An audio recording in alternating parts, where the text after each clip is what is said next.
चक्कर का बच्चे ನನಗೆ ಸ್ಟಾಪ್ ಇಟ್ ಅಂತ ಹೇಳೋನು ನೀನೇ ಕುತ್ತೆ. ನಿನ್ನಂತ ದರೋಡೆಕೋರರಿದ್ದರೆ ಜಮೀನ್ದಾರ್ ಜಗನ್ನಾಥ. ನಿನ್ನ ಯಾವ ಊರಿನ ದೊರೆ ಆದ್ರೆ ನನಗೇನು? ನನಗೆ ನಿಲ್ಲಿಸಿದ ಕಾರಣ ಹೇಳಿ ಜಮೀನ್ದಾರ. ನಿನ್ನನ್ನು ಪತ್ತೆ ಇಲ್ಲದ ಪಾತಾಳ ಲೋಕಕ್ಕೆ ಕಳಿಸಿದ್ದೇನೆ.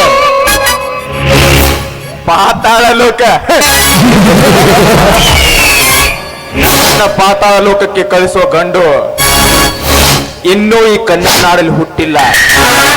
ಹುಟ್ಟಿದ್ರು ಅವರಿಗೆ ಸಾವಿನ ಗೋರಿ ಕಟ್ಟಲ್ದ ಮಗ ನಾ ಅಲ್ಲ. ನಾನೀಗ ಕೆಲ್ಸಕ್ಕೆ ಬಾಂಬೆಗೆ ಹೊಂಟೀನಿ.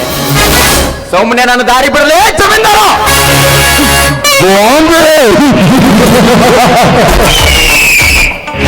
ಸೃಷ್ಟಿರಾಜ್, ನೀವು ಹೋಗಬೇಕಾದ ಬಾಂಬೆಗಲ್ಲ, ಯಮಲೋಕಕ್ಕೆ. ಅದನ್ನ ಈ ಜಮೀನ್ದಾರ್ ಕಳಿಸ್ಕೊಡ್ತಾನೆ.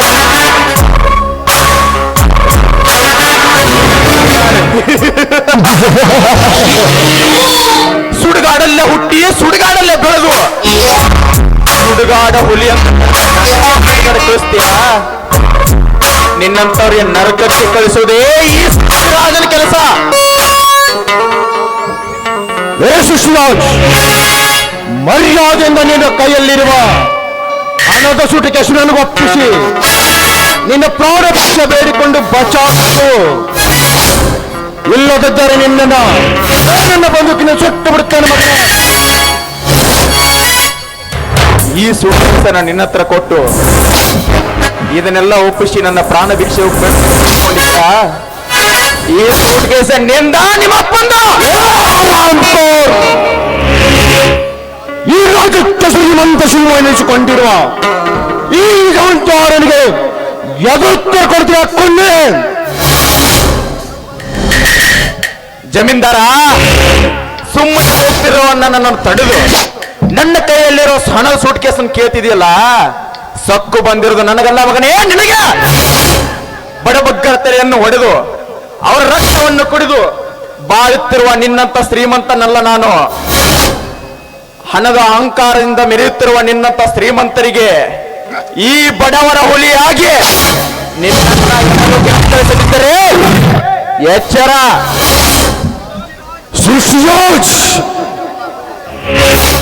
ನೀವು ಹೋಗಬೇಕಾಗಿರುವುದು ಅಲ್ಲಿಗಿಲ್ಲ ಲೋಕಕ್ಕೆ.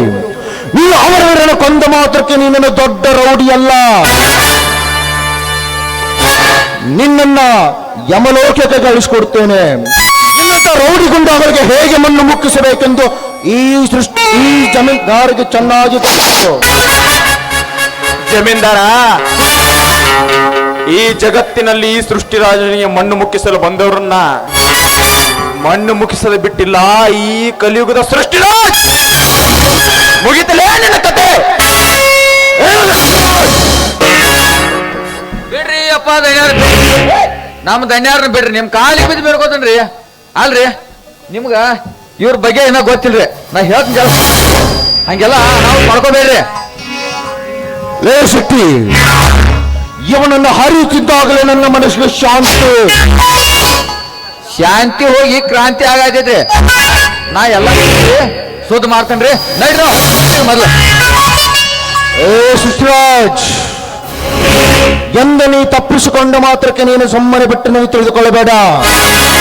ಮುಂದೆ ಬಂದರೆ ನನಗೆ ಸರಿಯಾದ ದಾರಿ ತೋರಿಸಬೇಕು. ನಾವು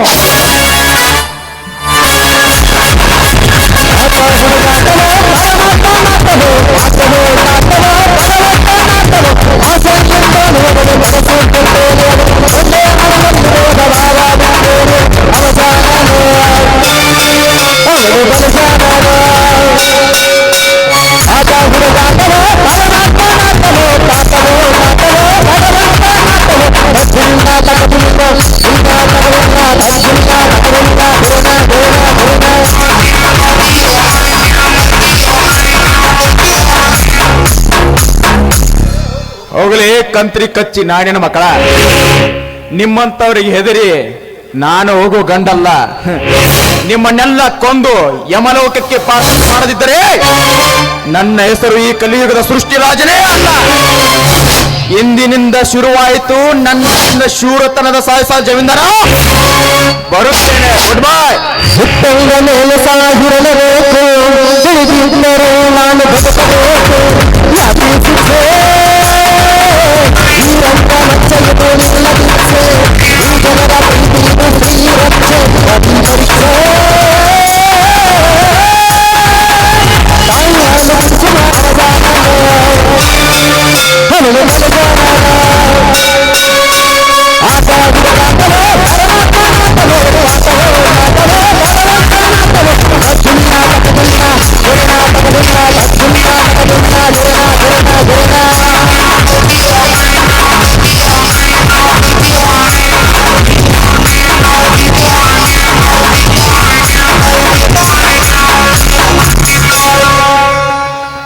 ಬುಡತನದ ಭೂತಕ್ಕೆ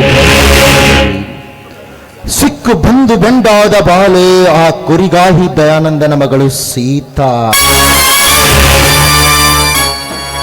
ವಿಶ್ವದ ವಿಶ್ವ ಸುಂದರಿಯರೇ ನಿನ್ನ ಮುಂದೆ ನಾಚಿ ನೀರಾಗಬೇಕು ಸೀತಾ. ಏನವಳ ಮೈಮಾಟ ಸೀತಾ.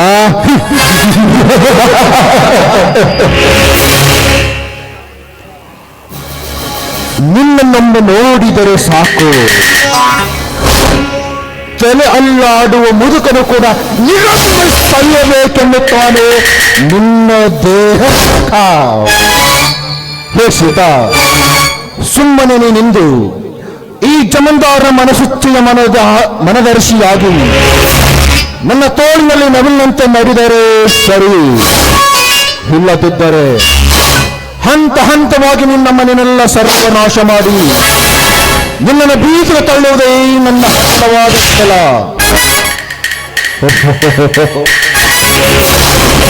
ಆ ನನ್ನ ಮನಸ್ಸಿನ ಅರಗಿಣಿ ಎತ್ತಿ ಬರ್ತಲಿದ್ದಾಳೆ. ಸೀತಾ ಬರಲಿ ಬರಲಿ, ಇಂದು ಆ ಸೀತಾ ಈ ಜಮೀನ್ದಾರನ ಕಾಮಕ್ಕೆ ಬಲಿಯಾಗಲೇಬೇಕು.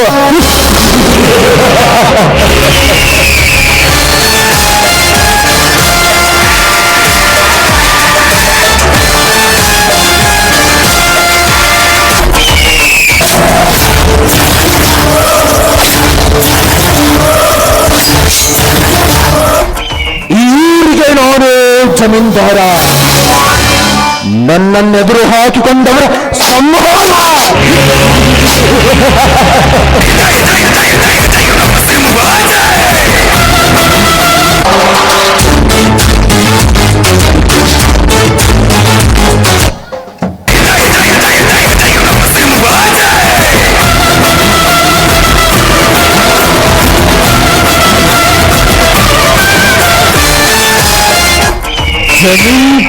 ಜಮೀನ್ದಾರ್ ವಂಶ ನಮ್ದು, ಯಾರೇನು ಮಾಡ್ಕೊಳಕ್ಕಾಗೋದಿಲ್ಲ. ಜಮೀನ್ದಾರ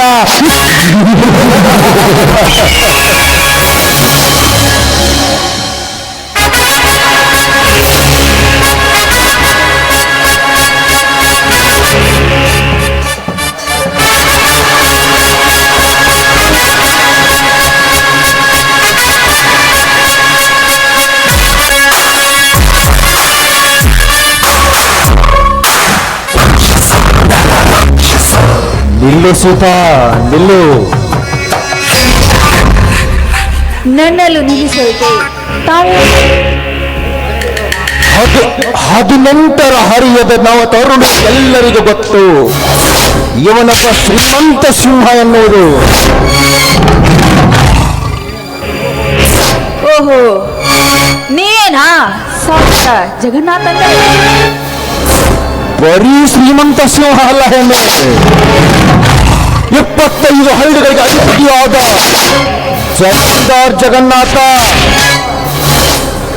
ಜಮೀನ್ದಾರೆ, ಅದರಲ್ಲಿ ನನ್ನನ್ನು ತಡೆದು ನಿಲ್ಲಿಸಿದ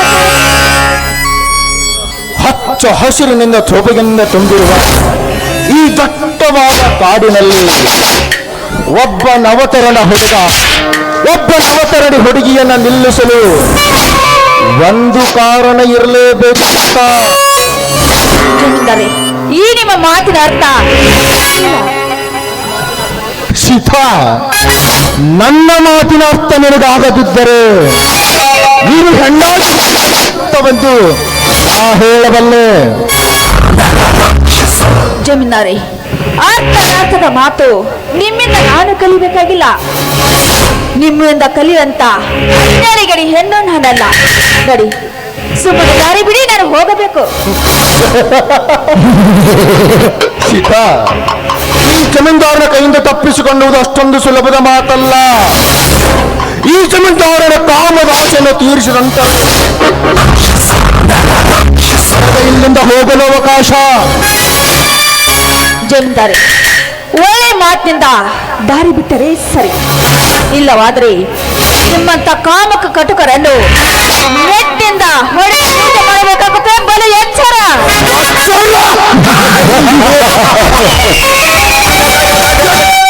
ಎಚ್ಚರನ್ನು 3 ಅಕ್ಷರ. ಈ ಶ್ರೀಮಂತರ ಕಾಲದಲ್ಲಿ ಬೆದ್ದು ಒದ್ದಾಡುತ್ತಿರುವಾಗ ನಿನ್ನಂತ ಗಂಡಿಗೆ ಹೆದರುವ ಗಂಡು ನಾನಲ್ಲ. ಸುಮ್ಮನೆ ನನ್ನ ಮನಸ್ಸು ಆಶೀರ್ವದಿಸಿ ಇಲ್ಲಿಂದ ಹೊರಟು ಹೋಗು.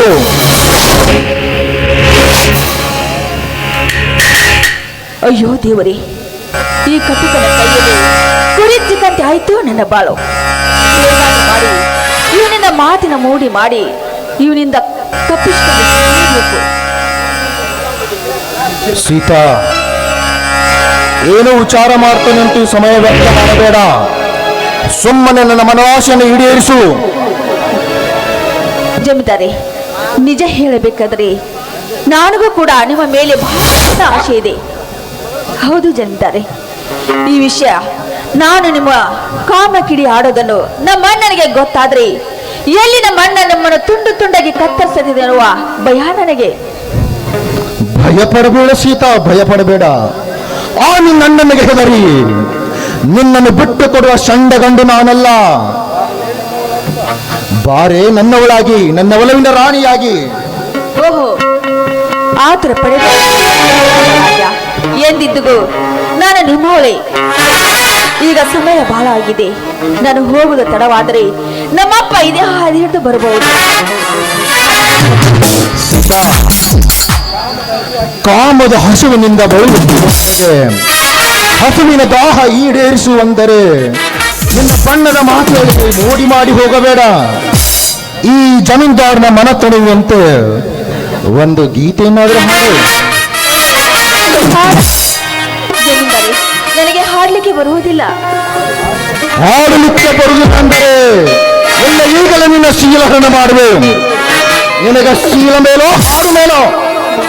ಜಮೀನ್ದಾರೆ, ಹಾಡ್ಲಿಗಿಂತಲೂ ನನಗೆ ನನ್ನ ಶೀಲವೇ ಮೇಲು. ಆಯ್ತು, ನಿಮ್ಮಿಷ್ಟದಂತೆ ಹಾಡುತ್ತೇನೆ.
ನೀವು ಹೇಳಿದಂತೆ ನಾನು ಮಾಡಿದ್ದೆ.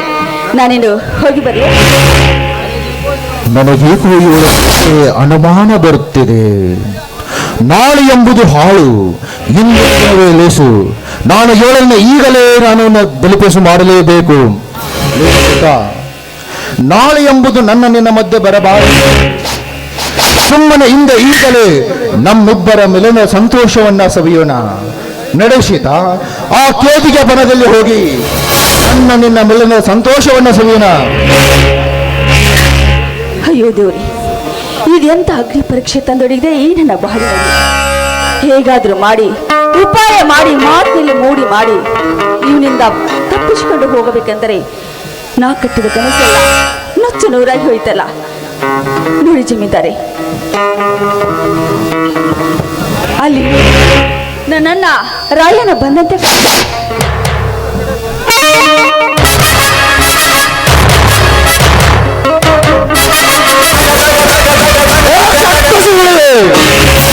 ಮೋಸ ಮಾಡಿ ನನ್ನನ್ನು ಕೈಯಿಂದ ತಪ್ಪಿಸಿಕೊಂಡು ಹಾಗದ ಹೆಣ್ಣೆ ಎಂದು ನೀನು ತಪ್ಪಿಸಿಕೊಂಡು ಹೋದ ಮಾತ್ರಕ್ಕೆ ನಿನ್ನ ಶೀಲ ಉಳಿಯಿತು. ಮುಂದೆ ಈ ಜಮೀನ್ದಾರನ ಮಾನ್ಯತೆ ನಿನ್ನ ಕೋಮಲವಾದ ದೇಹದ ಪ್ರತಿಯೊಂದು ಅಂಗಗಳಿಗೆ ಮುತ್ತಿಟ್ಟು ನನ್ನೊಳಗೆ ಹೊಲಿಸಿಕೊಳ್ಳದಿದ್ದರೆ ನಾನು ಹಠಯೋಗಿ ಜಮೀನ್ದಾರ್ ಜಗನ್ನಾಥನೇ ಅಲ್ಲ.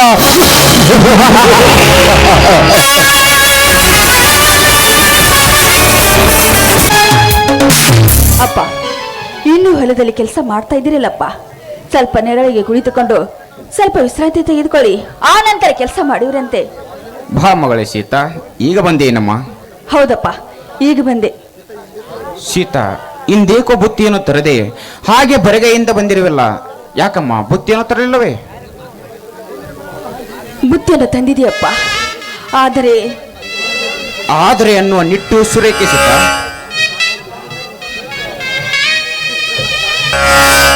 ಅಲ್ಲಿ ದಾರಿಯಲ್ಲಿ ಆ ಜಮೀನ್ದಾರ ನನ್ನ ಕೈ ಹಿಡಿಯುವುದಲ್ಲದೆ ನನ್ನ ಶೀಲಕ್ಕೆ ಪ್ರಯತ್ನ ಪಟ್ಟ ನಮ್ಮ ತಂದೆಯರ ಮುಂದೆ ಹೇಳಿದ್ರೆ ದೊಡ್ಡ ಆಗುತ್ತದೆ. ನಮ್ಮ ಕುರಿಕುಟದ ಸಲುವಾಗಿ ಅವರಿಗೆ ನಮಗೂ ದೊಡ್ಡ ಗೋಕಳೆಯೇ ಹರಿದಿದೆ. ಈ ವಿಷಯ ನನಗಾಗಲಿ ನಮ್ಮ ತಂದೆಗಾಗಲಿ ಆ ಜಮೀನ್ದಾರನ ಎದೆಯನ್ನು ಬಗೆದು ಅವರ ರಕ್ತವನ್ನು ಕುಡಿದು ಬಿಡುತ್ತಾರೆ. ಬೇಡ, ಈ ವಿಷಯನು ನನಗಾಗಲಿ ತಂದೆಗಾಗಲಿ ಹೇಳುವುದೇ ಬೇಡ. ಮುಂದೆ ಒಂದು ದಿನ ಸಮಯ ಸಿಕ್ಕಾಗ ತಿಳಿಸಿಕೊಳ್ಳುತ್ತೆ. ಯಾಕೆ ಸೀತಾ ಮೂಕಳಾಗಿ ನಿಂತು ಬಿಟ್ಟೆ? ಬುತ್ತಿಯನ್ನು ಕಟ್ಟಿಕೊಂಡು ಬಂದಿದೆಯಪ್ಪ, ಆದ್ರೆ ನಮ್ಮೂರ ದಾರಿಯಲ್ಲಿ ಬರುವಾಗ ನಮ್ಮೂರ ಗೂಳಿಯೊಂದು ನನ್ನ ಬೆನ್ನತ್ತಿ ಅಟ್ಟಿಸಿಕೊಂಡು ಬಂತು. ಆ ಗೂಳಿಯಿಂದ ತಪ್ಪಿಸಿಕೊಂಡು ಪಾರಾಗಿ ಬರಬೇಕಾದ್ರೆ ಬುತ್ತಿಗಂಟು ನೆಲಕ್ಕೆ ಬಿದ್ದು ಬೆನ್ನು ಪಾಲಾಯ್ತಪ್ಪ. ಅದಕ್ಕೆ ಹಾಗೆ ಬಂದುಬಿಟ್ಟೆಯಪ್ಪ. ಅಲ್ಲಮ್ಮ ಸೀತಾ, ನೋಡಿಕೊಂಡು ಬರಬಾರದೇನಮ್ಮ? ಹಾ, ಇರಲೇ ಬಿಡು. ಮನೆಗೆ ಹೋಗಿ ಊಟ ಮಾಡಿ ಬಂದರಂತಾಯ್ತು.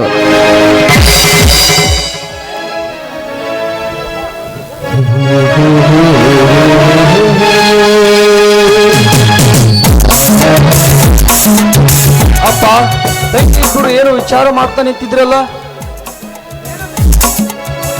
ಏನಿಲ್ಲಪ್ಪ, ಬರುವ ದೀಪಾವಳಿಗೆ ನಿನ್ನ ತಂಗಿಗೆ ಚಿನ್ನರ ಸರ ಬೇಕಂತಾರಣ್ಣ, ಮಾಡಿಸ್ಕೊಂಡು ಬರಪ್ಪ. ಬಂಗಾರ ಸರವಷ್ಟೇ ಯಾಕಪ್ಪ, ಬಂಗಾರದ ಅಂಗಡಿಯನ್ನು ಖರೀದಿ ಮಾಡಿಕೊಡಬಲ್ಲೆ ನನ್ನ ಮುದ್ದಿನ ತಂಗಿಗೆ. ಆ ಬಂಗಾರದ ವಿಷಯವಿರಲಿ, ಬನ್ನಿ ಊಟ ಮಾಡೋಣ. ಅಣ್ಣ, ನಾನು ಬುತ್ತಿಯನ್ನು ತಂದಿಲ್ಲಪ್ಪ. ಬನ್ನಿ ಮನೆಗೆ ಹೋಗಿ ಊಟ ಮಾಡಿಕೊಂಡು ಬರೋರಂತೆ. ತಂಗಿ, ತಮಾಷೆ ಮಾಡಬೇಡಮ್ಮ, ನನಗೆ ತುಂಬಾ ಹಸಿವಾಗಿದೆ, ಬೇಗ ಊಟಕ್ಕೆ ಬಿಡಿಸಮ್ಮ. ರಾಯಣ್ಣ, ಇದು ತಮಾಷೆ ಅಲ್ಲಪ್ಪ. ಬುತ್ತಿಯನ್ನು ತೆಗೆದುಕೊಂಡು ಬರುವಾಗ ನಮ್ಮೂರಿನ ಗೂಳಿಯೊಂದು ಅಟ್ಟಿಸಿಕೊಂಡು ಬಂದಿರ್ತದೆ.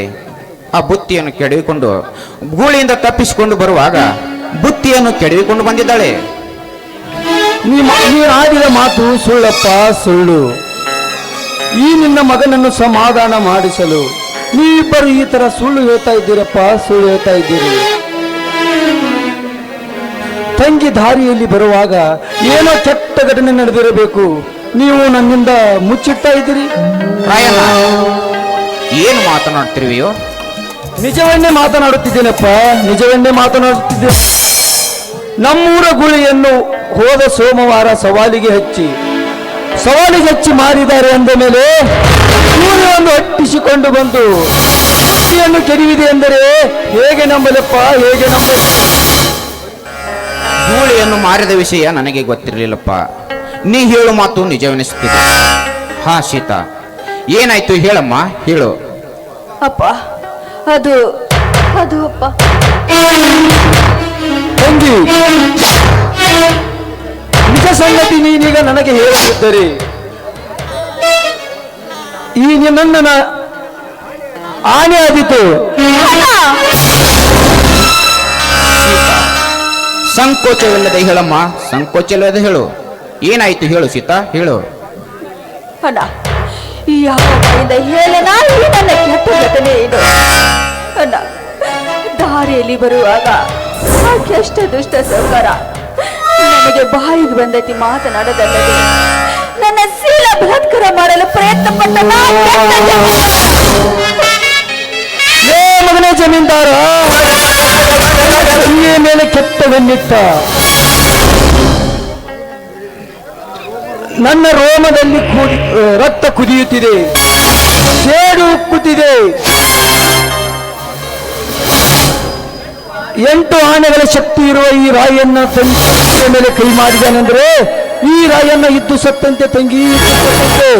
ಬೇಗ ಹೇಳಪ್ಪ, ಜಮೀನ್ದಾರನನ್ನು ಏನಿದೆ? ಸಮಾಧಾನ ತಂದುಕೋ ರಾಯಣ್ಣ, ಸಮಾಧಾನ ತಂದುಕೋ. ಈ ವಿಷಯವನ್ನು ಊರಿನ 4 ಜನರ ಪ್ರಮುಖರಿಗೆ ತಿಳಿಸಿ ಪಂಚಾಯಿತಿ ಸೇರಿಸಿ ಒಂದು ತೀರ್ಮಾನಕ್ಕೆ ಬರೋಣ. ಹೇಗೆ ಸಮಾಧಾನ ಮಾಡಿಕೊಳ್ಳಲಪ್ಪ, ಹೇಗೆ ಸಮಾಧಾನ ಮಾಡಿಕೊಳ್ಳಲಿ? ನನ್ನ ರಕ್ತ ಕಥಕಥನೆ ಕುದೀತಿದೆ, ಸೇಡು ಉಕ್ಕುತ್ತಿದೆ, ರೋಷ ಹೊರಬರುತ್ತಿದೆ. ನನ್ನ ತಂಗಿಯ ಮೇಲೆ ಕೆಟ್ಟಗನ್ನಿಟ್ಟ ಕಟುಕನ ಕಣ್ಣು ಕಿತ್ತು ಬಾಯಿಗೆ ಬಂದಂತೆ ಬಗಳಿದ ಆ ಬಂಡ ಜಮೀನ್ದಾರನನ್ನು. ಲೇ ಮಗನೇ ಜಮೀನ್ದಾರ, ನೀ ಎಲ್ಲೇ ಅಡಿಗೆ ಕುಳಿತದ್ದರೂ ಸರಿ, ನಿನ್ನನ್ನು ಹೊರತಂದು ರುಂಡದಿಂದ ಹೆಸರು ರಾಯಣ್ಣನೇ ಅಲ್ಲ. ರಾಯಣ್ಣ, ಅದನ್ನೆಲ್ಲವನ್ನು ಸರಿಪಡಿಸ್ತೇನೆ, ನೀನು ಸುಮ್ಮನಿರಪ್ಪ. ನೀನು ವಿಚಾರ ಮಾಡುವುದು ಬೇಡಪ್ಪ, ನಾನೇ ವಿಚಾರ ಮಾಡುತ್ತೇನೆ.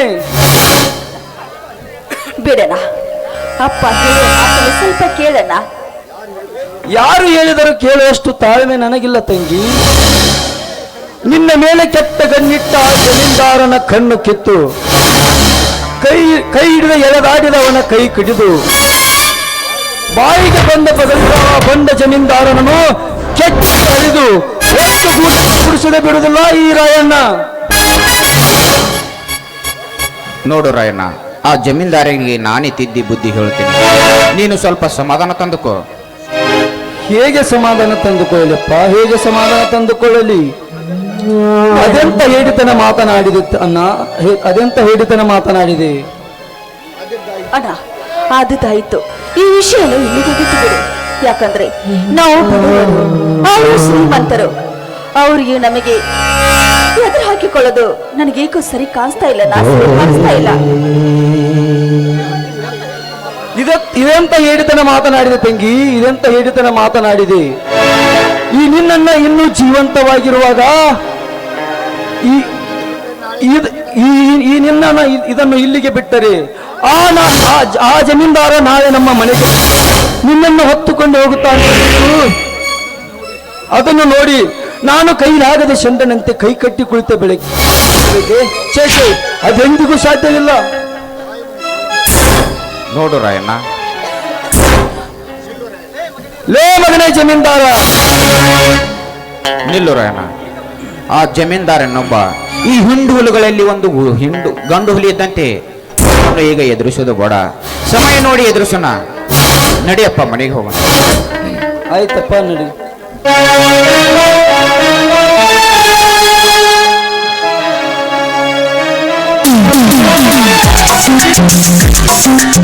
ಚಿತ್ತಿ ಬುದ್ಧಿ ಹೇಳಲು ಇದೇನು ದಾಪಾರವಿಲ್ಲಪ್ಪ. ಇದು ಕಲಿಯುಗ. ಈ ಕಲಿಯುಗದಲ್ಲಿ ಚಿತ್ತಿ ಬುದ್ಧಿ ಹೇಳೋದಕ್ಕಿಂತ ಒತ್ತು ಬುದ್ಧಿ ಹೇಳಿದರೇನೆ ಆ ಜಮೀನ್ದಾರ ಬರುವುದು.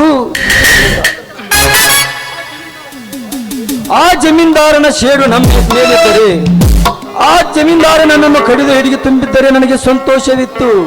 ಆದರೆ ಇಂದು ನನ್ನ ತಂಗಿ ಶೀಲಕ್ಕೆ ಕೈ ಹಚ್ಚಿದು ಬಂದಿದ್ದಾನೆಂದರೆ ಇವತ್ತು ಆ ಜಮೀನ್ದಾರನಿರ್ಬೇಕು, ಇಲ್ಲ ಈ ರಾಯಣ್ಣನಿರ್ಬೇಕು. ಆ ಜಮೀನ್ದಾರನೊಬ್ಬ ಹಿಂಡು ಹುಲಿಯಲ್ಲಿ ಗಂಡು ಹುಲಿ ಇದ್ದಂತೆ ಅವನನ್ನು ಎದುರಿಸೋದು ಬೇಡ. ಸಮಯ ನೋಡಿ ಅವನನ್ನು ಎದುರಿಸೋಣ. ಆ ಜಮೀನ್ದಾರ ಹಿಂಡು ಹುಲಿಗಳಲ್ಲಿ ಗಂಡು ಹುಲಿ ಆದರೆ ಆ ಜಮೀನ್ದಾರನ ಕಟ್ಟುಕ ಶ್ರೀಮಂತರ ಶಿರ ಕತ್ತರಿಸಿ ನಿನ್ನ ಪಾದಕ್ಕೆ ಅರ್ಪಿಸದಿದ್ದರೆ ನನ್ನ ರಾಯಣ್ಣನೇ ಅಲ್ಲ.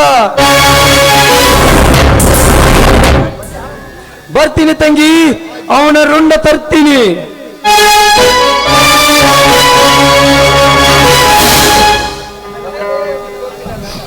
ಮೊದಲೇ ಮುಂಗೆಪ್ಪಿ ನನ್ನ ರಾಯಣ್ಣ ಎಲ್ಲಿ ಹೋಗಿ ಎಲ್ಲಿ ಅನಾಹುತ ಮಾಡ್ತಾನೆ ಎನ್ನುವ ನನಗೆ.